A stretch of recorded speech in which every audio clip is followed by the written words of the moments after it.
Students, welcome to another lecture of Biochemist Learning. আমরা প্রথম অধ্যায় শেষ করে ফেলেছি এবং দ্বিতীয় অধ্যায় ট্যাক্সোনমি সেটাও আমরা শেষ করে এবার আমরা প্রথম পর্বের তৃতীয় অধ্যায়ের দিকে এগিয়ে চলেছি, যেটা আমরা আগের দিন আলোচনা করেছিলাম। আমরা আগের দিন জীবজগতের শ্রেণীবিন্যাস সম্বন্ধে আলোচনা করেছিলাম, যে সমগ্র জীবজগৎকে কি করে ভাগ করা যায়। সেটা আমরা দেখেছিলাম যে R.H. Whittaker 1968-এ উনি এটাকে 5টা রাজ্যে ভাগ করেছিলেন। এটাকে 5 রাজ্য শ্রেণীবিন্যাস বলা হয়। তারপরে এই 5 রাজ্য শ্রেণীবিন্যাসের পরে R.H. Whittaker-এর এই শ্রেণীবিন্যাস করার পরে দীর্ঘদিন পর 1978-এ আরেকজন সায়েন্টিস্ট বা আরেকজন বায়োলজিস্ট কার্ল উজ, উনি এই R.H. Whittaker-এর যে ক্লাসিফিকেশন বা শ্রেণীবিন্যাসটি ছিল, এই ক্লাসিফিকেশন বা শ্রেণীবিন্যাসের কিছু ত্রুটি বিচ্যুতি অনুধাবন করে। এই ত্রুটি বিচ্যুতিগুলোকে সম্পূর্ণরূপে বিতাড়িত করলে 5 রাজ্য শ্রেণীবিন্যাসটি কিন্তু আস্তে আস্তে কমে অনেক সরল জায়গায় চলে আসে। সেই সরল জায়গার উপর ভিত্তি করে কার্ল উজ কী করলেন না, নতুন একটি ক্লাসিফিকেশন বা শ্রেণীবিন্যাস দিলেন। এই ক্লাসিফিকেশন বা শ্রেণীবিন্যাসকে আমরা 3 রাজ্য শ্রেণীবিন্যাস বা 3 ডোমেন শ্রেণীবিন্যাস বলি। ডোমেন শব্দের কথা বা ডোমেন শব্দের অর্থ হচ্ছে রাজ্য। আমি যখন একটু পরেই তোমাদেরকে পড়াবো কার্ল উজের ক্লাসিফিকেশন, এবং তার সঙ্গে যখন আমরা R.H. Whittaker-এর ক্লাসিফিকেশনটার একটা তুলনা টানবো, তখনই তোমরা দেখতে পাবে এবং বুঝতে পারবে যে কেন R.H. Whittaker-এর 5 কিংডম ক্লাসিফিকেশনটা আস্তে আস্তে 1978-এর পর অতটা ভ্যালিড থাকেনি। যদিও 5 রাজ্য শ্রেণীবিন্যাস বলতে আমরা এখনও R.H. Whittaker-এর যে 5 কিংডম ক্লাসিফিকেশন সেটাকেই বেসিক ক্লাসিফিকেশন ধরি, কারণ সেই ক্লাসিফিকেশনের উপরে বেস করেই কিন্তু কার্ল উজ তার এই নতুন শ্রেণীবিন্যাসটি দিয়েছিলেন, যেটাকে উনি 3 রাজ্য বা 3 ডোমেন শ্রেণীবিন্যাস বলেছেন। যেমন R.H. Whittaker তার জীবজগতের শ্রেণীবিন্যাস অর্থাৎ 5 রাজ্য শ্রেণীবিন্যাস দেওয়ার জন্য কতগুলো ভিত্তি ধরেছিলেন, এখানেও কার্ল উজ তার এই 3 রাজ্য বা 3 ডোমেন ক্লাসিফিকেশন দেওয়ার জন্য উনি কতগুলো ভিত্তি বা কতগুলো যুক্তির উপর নির্ভর করেন। আমরা আগেরই মতন এখানেও দেখে নেব যে কার্ল উজ কী কী ভিত্তি গ্রহণ করেন এবং সেই ভিত্তিগুলো কীরকম করে ব্যাখ্যা করে উনি এই ক্লাসিফিকেশনটি প্রবর্তন করেন। তাহলে 3 রাজ্য বা 3 ডোমেন শ্রেণীবিন্যাস কার্ল উজ 1978-এ প্রবর্তন করেন। তাহলে 3 রাজ্য বা 3 ডোমেন শ্রেণীবিন্যাসের প্রবক্তাকে কার্ল উজ। ইয়ার কত? 1978। আমাদের কিন্তু ক্লাস 11-এ অথবা সর্বভারতীয় নিট পরীক্ষাতে এই জাতীয় কোয়েশ্চেন আসে, যেখানে ইয়ারটাকে জানতে চায় যে কার্ল উজ কত সালে 3 ডোমেন ক্লাসিফিকেশন দিয়েছিলেন। ঠিক আছে, সেজন্য আমাদের কিন্তু এই জাতীয় ইয়ারটাও মনে রাখতে হবে। এবার প্রত্যেকটা জিনিসের যেমন প্রত্যেকটা শ্রেণীবিন্যাসের যেমন একটা ভিত্তি থাকে, যেমন আমরা দেখেছিলাম 5 কিংডম ক্লাসিফিকেশন বা 5 রাজ্য শ্রেণীবিন্যাসে R.H. Whittaker-এর কতগুলো ভিত্তি ছিল। কটি ভিত্তি ছিল তোমরা সবাই দেখেছো? না দেখলে আগের ভিডিওতে দেখে নিও, 4টে ভিত্তি ছিল। তেমনি এখানেও আমরা দেখেছি যে কার্ল উজের এই 3 ডোমেন বা 3 রাজ্য শ্রেণীবিন্যাসের জন্য কতগুলো ভিত্তি করেছেন। সেই ভিত্তিগুলো হচ্ছে 5টি ভিত্তি। কি কি? একটা হচ্ছে rRNA অণু নিউক্লিওটাইড সজ্জারীতি, 2 নম্বর হচ্ছে নিউক্লিয়াসের উপস্থিতি, 3 নম্বর হচ্ছে কোষের রাসায়নিক কোষ প্রাচীরের রাসায়নিক গঠন, 3 নম্বর হচ্ছে পুষ্টি পদ্ধতি এবং 4 নম্বর হচ্ছে পুষ্টি পদ্ধতি এবং 5 নম্বর হচ্ছে কোষ পর্দায় লিপিডের উপস্থিতি।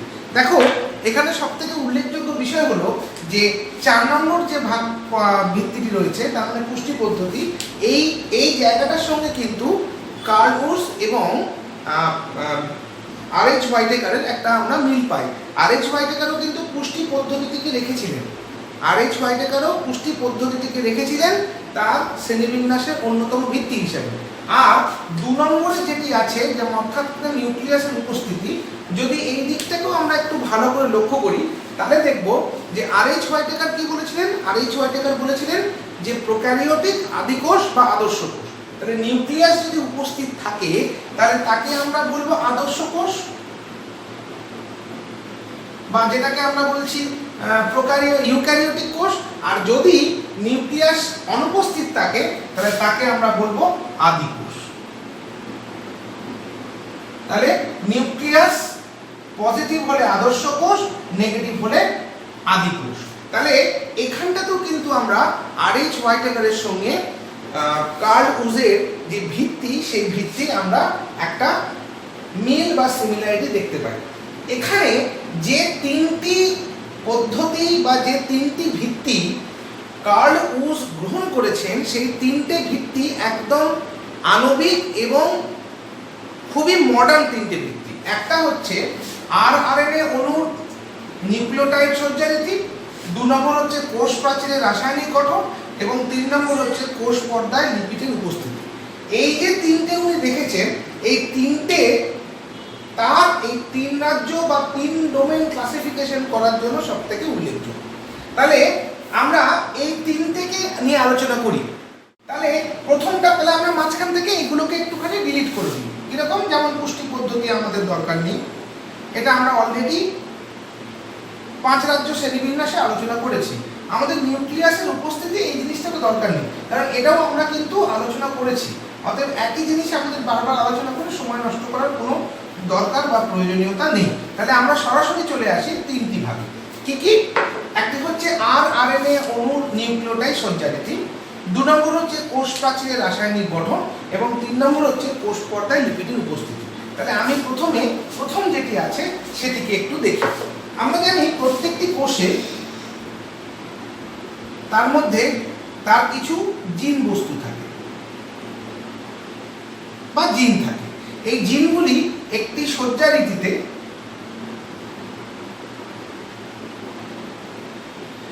সজ্জারীতিতে সজ্জিত অবস্থায় থাকে।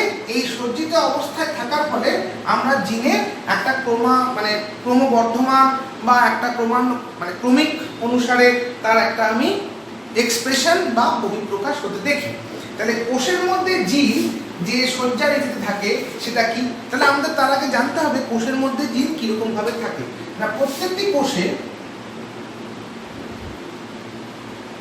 যে নিউক্লিক অ্যাসিড থাকে,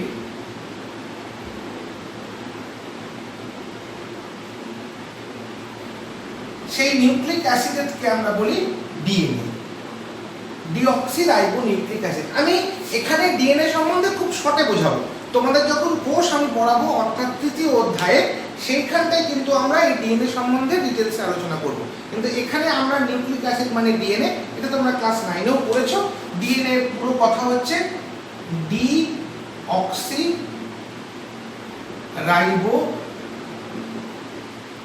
নিউক্লিক অ্যাসিড। ঠিক আছে, ডিঅক্সিরাইবো নিউক্লিক অ্যাসিড। এই ডিঅক্সিরাইবো নিউক্লিক অ্যাসিড থেকে আমরা জানি যখন প্রোটিন সিনথেসিস হবে তখন ডিঅক্সিরাইবো নিউক্লিক অ্যাসিড থেকে রাইবো নিউক্লিক অ্যাসিড তৈরি হবে।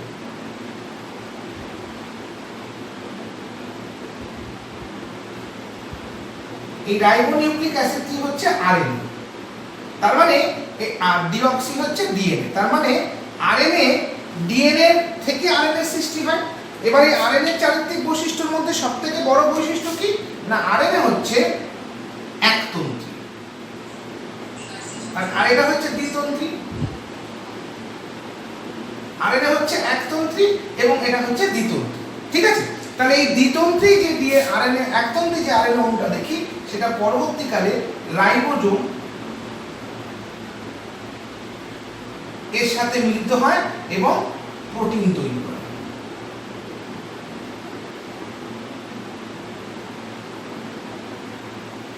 প্রোটিন সংশ্লেষ হয়। তার মানে এই প্রোটিন সংশ্লেষের ফলে যে প্রোটিন তৈরি হয়, সেই প্রোটিন যে কোনো কোষের কোষ প্রাচীর বা কোষ পর্দা তৈরির ক্ষেত্রে একটি গুরুত্বপূর্ণ ভূমিকা পালন করে। শুধু তাই নয়, এই যে কোষের যে জিন বস্তুটি আছে, সেই জিন বস্তুর মধ্যে যে নাইট্রোজেন বেস থাকে, তাহলে সেগুলির ক্ষেত্রেও কিন্তু প্রোটিন যথেষ্ট সাহায্য করে। তাহলে এবার আমরা এইটুকু আলোচনা থেকে আমরা একটা জিনিস জানতে পারলাম যে ডিঅক্সিরাইবো নিউক্লিক অ্যাসিডের মধ্যে কি কি। তার মানে এবার আমরা দেখি ওর মধ্যে কি কি থাকে, কারণ আমরা জানতে চাইছি নিউক্লিওটাইড সজ্জারীতি কি। আমরা প্রথমে জানি নিউক্লিওটাইড কি, তারপরে জানি তার সজ্জারীতি কি। তাহলে আমরা জানি ডিএনএ এর মধ্যে কি কি থাকে। মাঝখানে একটা N2 বেস থাকে, এই N2 বেসগুলি 2টি অথবা 3টি হাইড্রোজেন বন্ড দিয়ে যুক্ত থাকে এবং এই বেসগুলি কি কি? A, T আর G এবং C।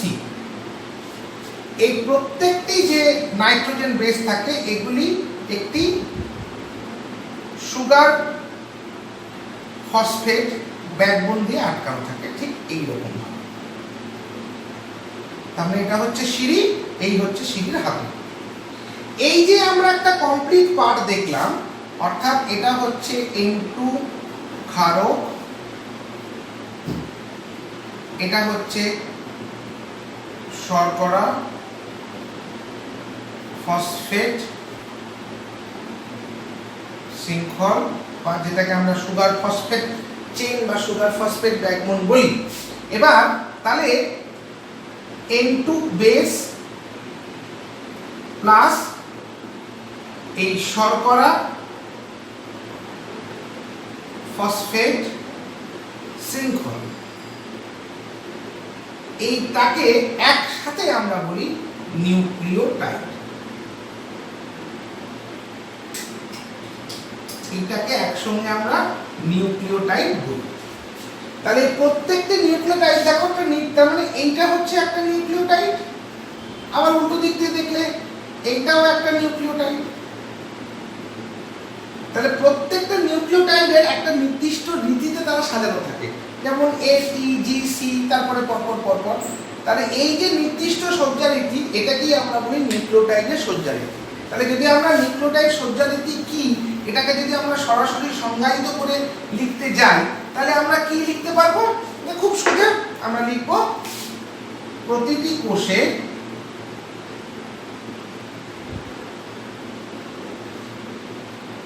কোষের জিনবস্তু বা ডিএনএতে নিউক্লিওটাইড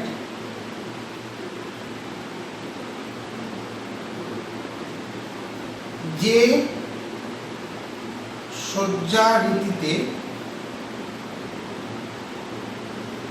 সজ্জিত থাকে তাকে বলে নিউক্লিওটাইড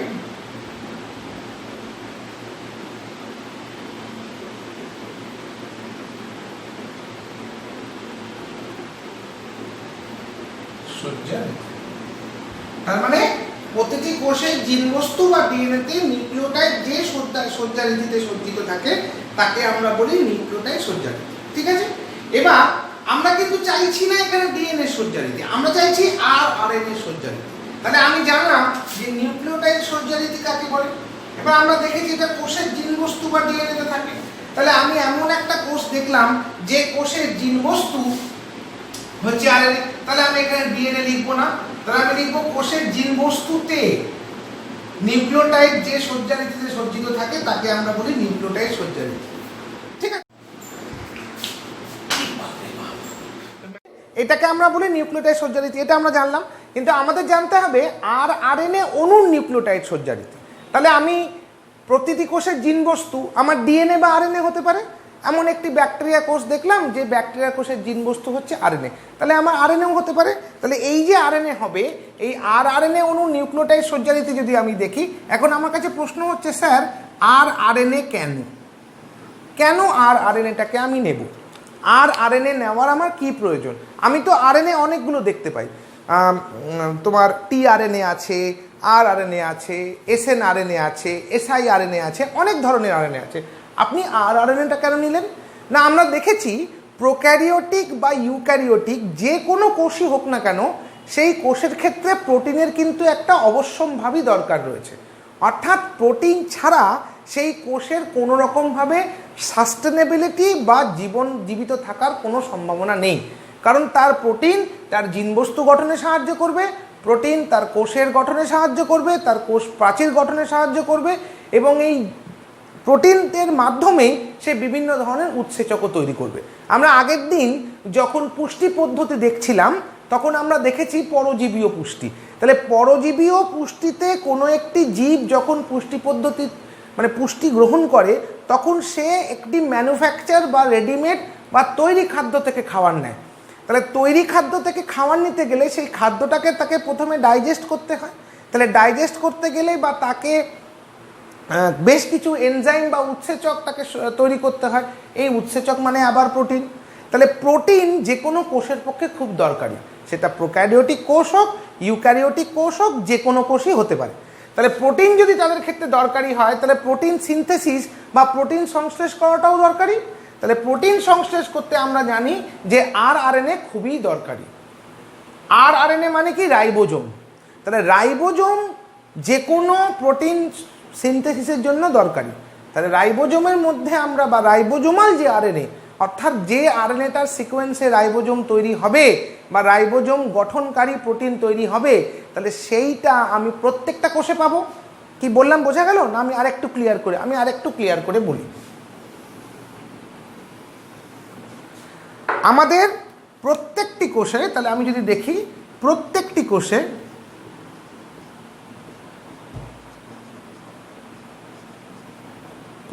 কোষে প্রোটিন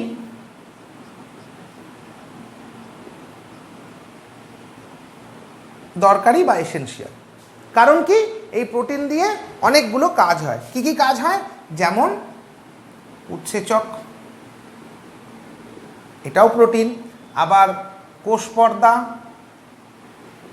কেন আমরা দেখেছি ব্যাকটেরিয়া কোষের মধ্যেও কোষ পর্দা থাকে, এটা আমরা হোয়াইটেকারের 5 কিংডম ক্লাসিফিকেশনে অলরেডি দেখে নিয়েছি। তাহলে কোষ পর্দা, এবং আমরা আরও কি দেখতে পাই না জিন বস্তু, এটা তৈরিতেও কিন্তু প্রোটিনের দরকার পড়ে। কারণ জিন বস্তুর মধ্যে কি থাকে না N2 ক্ষারক।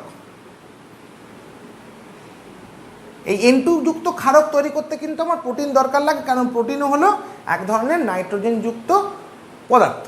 এবার তাহলে প্রত্যেকটি কোষে প্রোটিন দরকারি। সেই প্রোটিন থেকে উৎসেচক হতে পারে, কোষ পর্দা তৈরি হতে পারে, অথবা জিন বস্তু তৈরি হতে পারে। এই প্রোটিন আরএনএ সহিত রাইবোজোমের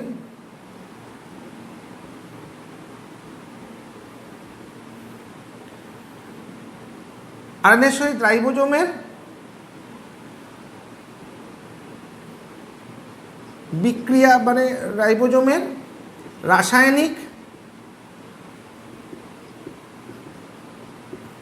বা এটাকে জৈব রাসায়নিক ক্রিয়ার মাধ্যমে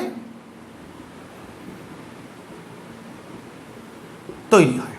তাহলে প্রত্যেকটি কোষের প্রোটিন দরকারি হয়, এবং এই প্রোটিন আরএনএর সাথে রাইবোজোমের জৈব রাসায়নিক ক্রিয়ার মাধ্যমে তৈরি হয়। বোঝা গেল? বেশ। তাহলে আমি এখান থেকে একটা জিনিস বা একটা কনক্লুশনে আসতে পারি, প্রত্যেকটি কোষের মধ্যে এই রাইবোজোমটি কিন্তু থাকবেই। এবার রাইবোজোম কি করে তৈরি হবে না ডিএনএ থেকে আরএনএ তৈরি হবে। এই আরএনএ থেকে রাইবোজোম গঠনকারী প্রোটিন তৈরি হবে।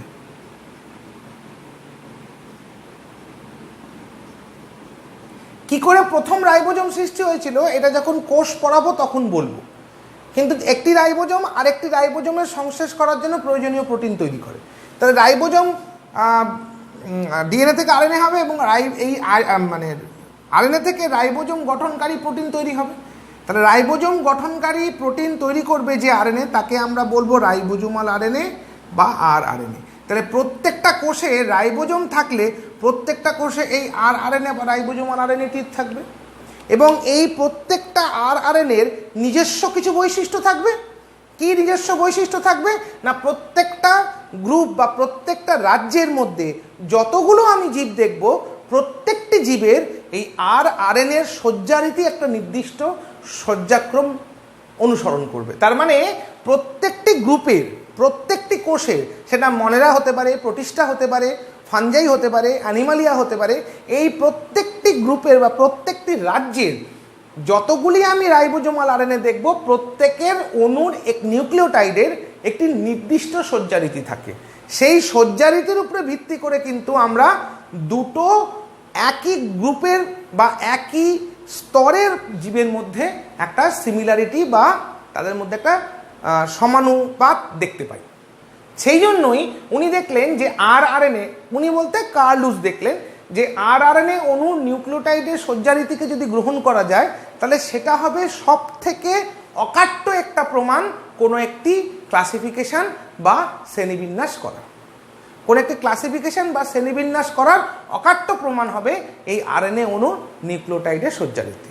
ঠিক আছে, যেটা দেখলেন সেটা হচ্ছে কোষ প্রাচীরের প্রকৃতি, অর্থাৎ যতগুলি জীবকোষ আছে প্রত্যেকটি জীবকোষের মধ্যে কোষ প্রাচীরগত কী কী পার্থক্য দেখতে পাওয়া যায়। প্রত্যেকটি জীবের মধ্যে তো কোষ প্রাচীরগত জীব পার্থক্য দেখতে পাওয়া যাবে। কীরকম দেখা যেতে পারে? যেমন আমি যদি ধরি আদিকোষ, এই আদিকোষের ক্ষেত্রে আমরা দেখি শর্করা ও অ্যামাইনো অম্ল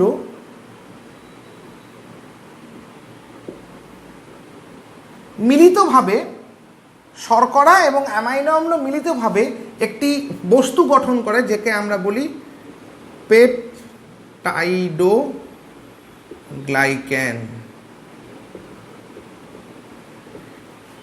এই শর্করা এবং অ্যামাইনো অম্ল মিলে পেপটাইডোগ্লাইক্যান তৈরি করে। এর মধ্যে আমরা দুরকম ভাগ দেখি, একটাকে আমরা বলি NAG আর একটাকে আমরা বলি NAMA, অর্থাৎ N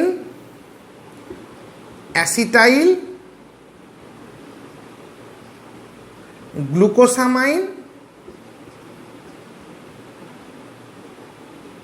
বুঝতেই পারছো গ্লুকোসামাইন, গ্লুকোজের সাথে অ্যামাইন গ্রুপ জুড়ে গেছে তাই গ্লুকোসামাইন। N অ্যাসিটাইল মানে N প্রান্তে একটা অ্যাসিটাইল গ্রুপ আছে তাই N অ্যাসিটাইল গ্লুকোসামাইন। এটা নিয়ে একদম ঘাবড়াবার দরকার নেই, আমি ঠিক পরের ক্লাসেই যখন ব্যাকটেরিয়া পড়াবো তখন এগুলো আমি ভালো করে ব্যাখ্যা করে দেবো। কিন্তু এখন জেনে রাখো গ্লুকোসামাইন মানে কি, গ্লুকোজ আর অ্যামাইন। অ্যামাইন মানে হচ্ছে অ্যামাইনো বর্গ। অ্যামাইনো বর্গ কোত্থেকে এসছে না, অ্যামাইনো অ্যাসিড বা অ্যামাইনো অম্ল থেকে। তাহলে অ্যামাইনো অম্ল, গ্লুকোজ মানে হচ্ছে শর্করা, শর্করার অ্যামাইনো অম্ল মিলে যেটা তৈরি করে সেটাকেই আমরা বলেছি পেপটাইডোগ্লাইক্যান স্তর গঠনকারী কম্পোনেন্ট। এই কম্পোনেন্ট দুটো থাকে, একটাকে আমরা বলি NAG অর্থাৎ N অ্যাসিটাইল গ্লুকোসামাইন আর N অ্যাসিটাইল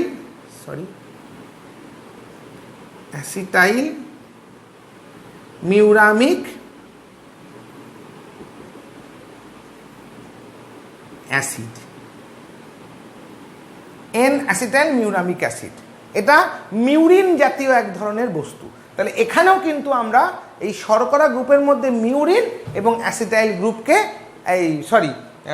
অ্যামাইন গ্রুপকে অ্যাড হয়ে থাকতে দেখি। তাহলে এইরকম আদি কোষের ক্ষেত্রে আমরা এইরকম ধরনের কোষের মধ্যে কোষ প্রাচীরের গঠন দেখতে পাই। আবার আমরা যদি আদর্শ কোষ ধরি, আমি যদি আদর্শ কোষের ক্ষেত্রে চলে আসি, আমরা আদর্শ কোষের ক্ষেত্রে কি দেখব? আদর্শ কোষের ক্ষেত্রে দেখব সেলুলোজ,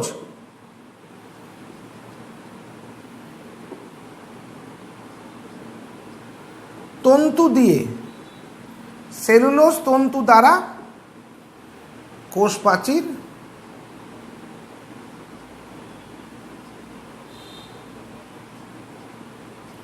গঠিত হয়। সেলুলোজ তন্তু দ্বারা কোষ প্রাচীর গঠিত হয়। ঠিক আছে, তার মানে আদর্শ কোষের ক্ষেত্রে কোষ প্রাচীর সেলুলোজ তন্তু দ্বারা গঠিত হয়, যেগুলোকে আমরা সেলুলোজ মাইক্রোফাইব্রিল বা সেলুলোজ ফাইব্রিল বলছি।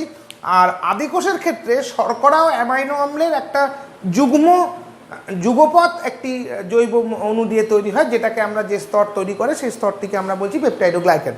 তাহলে দেখো আদিকোষ এবং আদর্শ কোষের নিউক্লিয়াসের উপস্থিতি ছাড়াও আমরা কোষ প্রাচীরের প্রকৃতি অনুযায়ী কিন্তু এখানে আলাদা করতে পারছি। ঠিক অনুরূপে আমরা দেখতে পাই যে আদর্শ কোষের মধ্যে একটা কোষ আছে যেটাকে আমরা বলি ছত্রাক বা ফানজি, যেটাকে RH হোয়াইটেকার তার 5 কিংডম ক্লাসিফিকেশনে বিয়োজক বা ডিকম্পোজার বলেছিলেন, পরজীবীয় পুষ্টিকারী বস্তু। তাহলে এক্ষেত্রে ফানজাই বা ছত্রাকের মধ্যে আমরা কোষ প্রাচীরে কি দেখতে পাই? কাইটিন দেখতে পাই। ঠিক এই কাইটিন বা কাইটিনোস্যান আমরা পরবর্তীকালে প্রাণীকোষের ক্ষেত্রেও দেখতে পাই। আবার প্রাণীকোষের ক্ষেত্রে আমরা কোনো কোষ প্রাচীরই দেখতে পাই না। উদ্ভিদ কোষের ক্ষেত্রে আমরা কোষ প্রাচীর দেখতে পাই, কিন্তু প্রাণী কোষের ক্ষেত্রে আমরা কোনো প্রকারের কোষ প্রাচীরের অস্তিত্বই খুঁজে পাই না। তাহলে সেই রকম হিসেবে যদি দেখি যে কোষ প্রাচীরের প্রকৃতি, তার মানে কোষ প্রাচীর উপস্থিত অনুপস্থিত, এই দুটো গ্রুপ করতে পারি। বেশ, দেখি কীরকম হয়। একটা হচ্ছে কোষ প্রাচীর উপস্থিত, প্লাস মানে উপস্থিত, একে আমরা বলছি উদ্ভিদ কোষ। উদ্ভিদ ও মানে কারা কারা পড়ছে? মনেরা, আর কারা পড়ছে? ফাঞ্জি, আর কারা পড়ছে না প্ল্যান্টি। হলো। আর কোষ প্রাচীর অনুপস্থিত কাদের মধ্যে আছে না অ্যানিমালিয়া। অদ্ভুতভাবে দেখো, আমি কোনো জায়গায় কিন্তু প্রোটিস্টা কথাটা লিখলাম না। তার মানে মনেরা, ফাঞ্জি, প্ল্যান্টি এই কোষ প্রাচীরের দিক থেকে কিন্তু তারা একই, তারা কোষ প্রাচীরের মধ্যে কোষ প্রাচীর যুক্ত জীব। তার মধ্যে মনেরার মধ্যে আমরা পেপটাইডগ্লাইকেন দেখতে পাই, ফাঞ্জাইয়ের মধ্যে আমরা কাইটিন দেখতে পাই, প্ল্যান্টির মধ্যে আমরা সেলুলোজ, মাইক্রোফাইবিল দেখতে পাই। অ্যানিমালিয়ার মধ্যে আমরা কোনো কোষ প্রাচীর দেখতেই পাই না, ফলে তার উপাদানের কোনো প্রশ্নই উঠছে না। তাহলে এবার এখান থেকে আমি তিনটেকে আলাদা করে দিতে পারি। এক্ষেত্রে আমরা দেখতে পাই পেপটাইডোগ্লাইকেন, এক্ষেত্রে আমরা দেখতে পাই কাইটিন, এক্ষেত্রে আমরা দেখতে পাই মাইক্রোফাইব্রিল অফ সেলুলোজ। তাহলে সেক্ষেত্রে আবার এই তিনটে আলাদা হয়ে গেল। তাহলে এবার দেখো, আমি তো দুটো ভাগ করেছিলাম, একটাকে বলা হয়েছিল মনেরা, একটাকে বলা হয়েছিল প্রোটিস্টা। তাহলে মনেরার মধ্যে তো আমি মনেরাকে তো আমি ফেলে দিলাম কোষ প্রাচীর যুক্ত, কিন্তু প্রোটিস্টার মধ্যে আমি কি দেখলাম? প্রোটিস্টার মধ্যে আমি দেখতে পেলাম ফাঞ্জাই, প্ল্যান্টি কোষ প্রাচীর যুক্ত, অ্যানিমালিয়া কোষ প্রাচীর বিহীন। তাহলে প্রোটিস্টার মধ্যে আমরা অনেকগুলো ভ্যারিয়েশন বা অনেকগুলো বিভেদন পেয়ে গেলাম। যাই হোক, তাহলে এই জাতীয় কোষ প্রাচীরের প্রকৃতির উপর নির্ভর করেও কিন্তু কার্ল লুইস কোষ প্রাচীরের প্রকৃতির উপর নির্ভর করেও কিন্তু উনি এই জিনিসটা দেখলেন। নেক্সট কি? নেক্সট উনি আসছেন কোষ পর্দা। কোষ পর্দায় কীরকমভাবে, অর্থাৎ একটি কোষ পর্দার মধ্যে আমরা লিপিডের রাসায়নিক প্রকৃতি কী থাকে, কী ধরনের লিপিড থাকে, সেটাও কিন্তু এই শ্রেণীবিন্যাসের মধ্যে আমরা দেখতে পাই। এই যে 5টি বিভিন্ন ধরনের ভিত্তির উপরে ভিত্তি করে তাদের যে চারিত্রিক বৈশিষ্ট্যগুলিকে দেখা হলো, এই চারিত্রিক বৈশিষ্ট্যগুলিকে দেখার পর কার্ল লুইস একটি সিদ্ধান্তে উপনীত হলেন। কি সিদ্ধান্তে উপনীত হলেন সেটা একটু আমরা দেখি। তাহলে আমরা প্রথমে R.H. হোয়াইটেকারের ছবিটা আঁকি, ছোট করেই আঁকি, তাতে আমাদের দুটো করতে সুবিধা হবে। এই ছিল আমার R.H. হোয়াইটেকারের 5 কিংডম।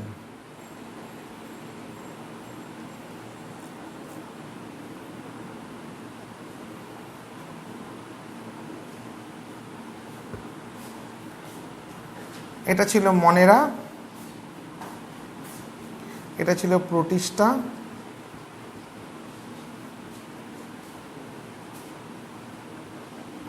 এটা ছিল ফাঞ্জাই, এটা ছিল ফাঞ্জাই, এটা ছিল প্লান্টি, এটা ছিল অ্যানিমালিয়া। হলো। এবার এর মধ্যে এই যে বিভিন্ন ধরনের যে আমরা ভিত্তিগুলো পেলাম, এই ভিত্তির পর কার্ল লুইস দেখলেন যে প্রোটিস্টার আলাদা করে কোনো অস্তিত্ব থাকছে না। প্রোটিস্টার আলাদা করে কোনো অস্তিত্ব থাকছে না। আবার মনেরার মধ্যে আমরা দু রকমের কোষ প্রাচীর পাচ্ছি। একটার মধ্যে আমরা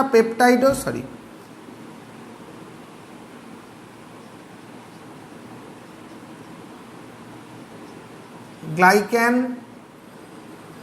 পাচ্ছি, গ্লাইক্যান উপস্থিত, আর এর মধ্যে আমি দেখছি পেপটাইডোগ্লাইক্যান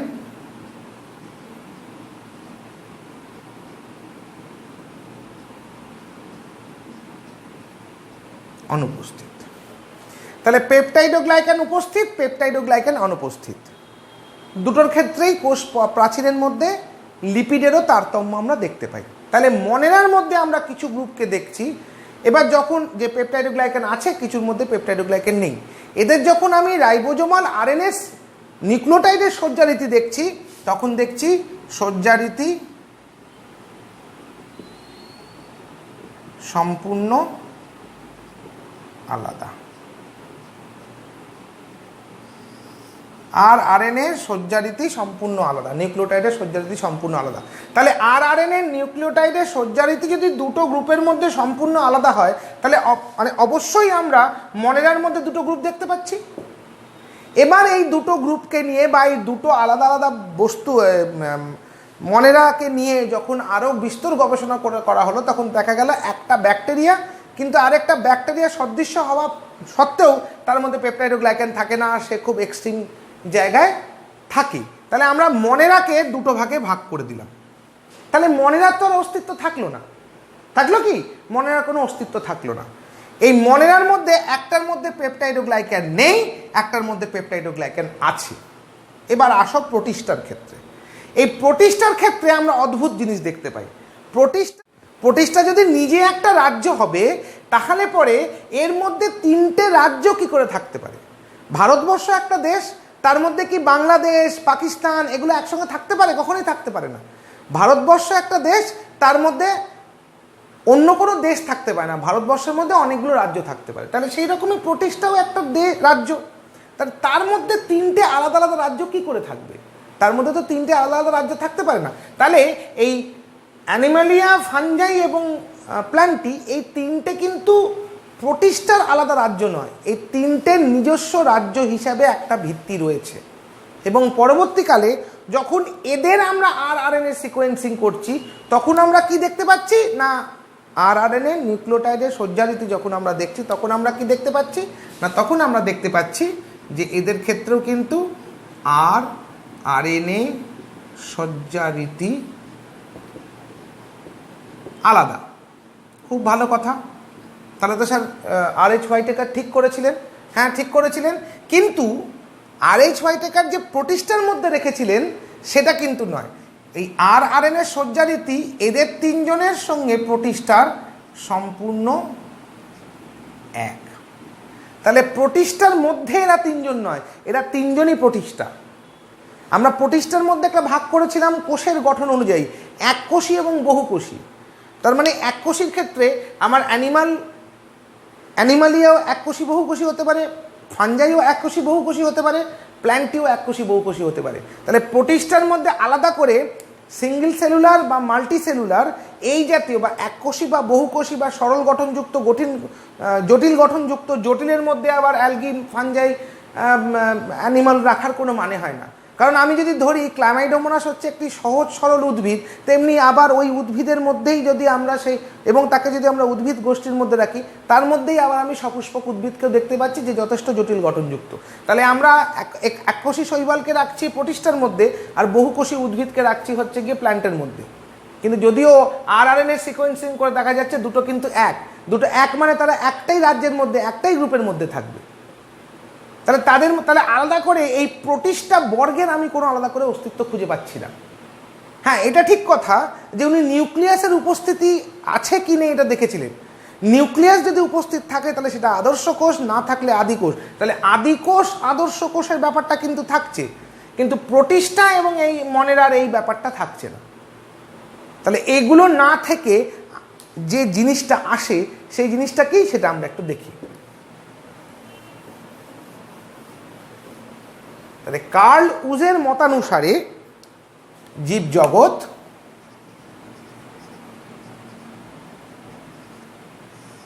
তিনটি রাজ্য বা ডোমেনে বিভক্ত। একটাকে উনি বলছেন আর্কিয়া বা আর্কি ব্যাকটেরিয়া হলো। একটাকে উনি বলছেন ব্যাকটেরিয়া, আরেকটাকে উনি বলছেন ইউক্যারিয়া। বুঝলে কোথায় সমস্যাটা সমাধান করলেন? এই ইউক্যারিয়ার মধ্যে উনি আবার তিনটে ভাগ করলেন পুষ্টি পদ্ধতি অনুসারে, কোষ প্রাচীরের প্রকৃতির উপর নির্ভর করে এবং আরআরএনএর নিউক্লিওটাইডের সজ্জারীতির উপর নির্ভর করে এটাকে উনি আবার তিন ভাগে ভাগ করলেন। একটাকে উনি বললেন উদ্ভিদ, একটাকে উনি বললেন প্রাণী, আর একটাকে উনি বললেন ছত্রাক বা ফানজাই। কিন্তু এই তিনটেকে উনি ইউক্যারিয়ার মধ্যে রাখলেন, অর্থাৎ তিনটেরই একটাই বৈশিষ্ট্য কমন, অনেকগুলো বৈশিষ্ট্যই কমন, তার মধ্যে যেটা আমরা ইউক্যারিওটিক কোষ সম্বন্ধে জেনেছি সেই একটা বৈশিষ্ট্য তাদের মধ্যে কমন, যে তারা প্রত্যেকে আদর্শ নিউক্লিয়াস যুক্ত, পর্দা ঘেরা কোষীয় অঙ্গাণুযুক্ত। ক্লিয়ার? এবার আসি ব্যাকটেরিয়া। ব্যাকটেরিয়া একটা প্রোক্যারিওটিক জীব। এই প্রোক্যারিওটিক জীবের ক্ষেত্রে ব্যাকটেরিয়া সদৃশ্য যেগুলো আছে সেগুলো সব প্রোক্যারিওটিক, তাই একে ব্যাকটেরিয়া না বলে একে আমরা প্রোক্যারিয়াও বলতে পারি। ব্যাকটেরিয়া না বলে এটাকে আমরা প্রোক্যারিয়াও বলতে পারি। তাহলে আর্কিয়া, আর আর্কিয়া হচ্ছে একদম ডাইভার্স গ্রুপ, যেটা ব্যাকটেরিয়া থেকে আলাদা এবং তারা সম্পূর্ণ আলাদা একটি জগৎ তৈরি করে রয়েছে। আমরা যখন আর্কিয়া পড়ব দেখো আর্কিয়া বহু ধরনের আর্কিয়া হয়, বিভিন্ন ধরনের আর্কিয়া বিভিন্ন স্থান থেকে পাওয়া যায়। তাহলে আর্কিয়া, প্রোক্যারিয়া বা ব্যাকটেরিয়া, ইউক্যারিয়া, এই তিনটে ডোমেনে বা তিনটে রাজ্যে কার্ল উজ জীবজগৎকে শ্রেণীবিন্যাস করেন, যেটাকে 3 ডোমেন বা 3 রাজ্য শ্রেণীবিন্যাস বলে আমরা জানি। এর পরের দিন আমরা এই রাজ্যগুলো ধরে ধরে পড়ব। আমরা পরের দিন বা পরের ভিডিও ক্লাসে আমরা যেটা দেখব সেটা হচ্ছে উদ্ভিদ, প্রাণী বা ছত্রাক, এগুলো না দেখে আমরা প্রথমে দেখব ব্যাকটেরিয়া। যদিও আমাদের বিভিন্ন জায়গায় যে আমরা বিভিন্ন টেক্সট বুকগুলো পড়ি সেগুলোতে শুরুতেই দেওয়া আছে আর্কিয়া বা আর্কি ব্যাকটেরিয়া, কিন্তু আর্কিয়া বা আর্কি ব্যাকটেরিয়া পড়তে গেলে আমাকে তুলনাটা আনতে হবে, যে ব্যাকটেরিয়ার সঙ্গে এইরকম এটা ব্যাকটেরিয়ার মধ্যে ছিল, এটা ব্যাকটেরিয়ার মধ্যে ছিল না, এটা আর্কিয়ার মধ্যে আছে। তাহলে যদি আমরা ব্যাকটেরিয়ার ওভারঅল গঠনটা জেনে যাই তাহলে তার সঙ্গে খুব সহজেই তুলনা করে আমরা আর্কিয়া বা আর্কি ব্যাকটেরিয়া পড়তে পারবো। তাই পরের ভিডিও ক্লাস থেকে আমরা ব্যাকটেরিয়া শুরু করব, যেটা কার্ল উজ রেখেছিলেন প্রোক্যারিয়া বা ব্যাকটেরিয়া গ্রুপের মধ্যে, আর যেটাকে RH হোয়াইটেকার রেখেছিলেন মনেরা গ্রুপের মধ্যে। ঠিক আছে, গুড বাই।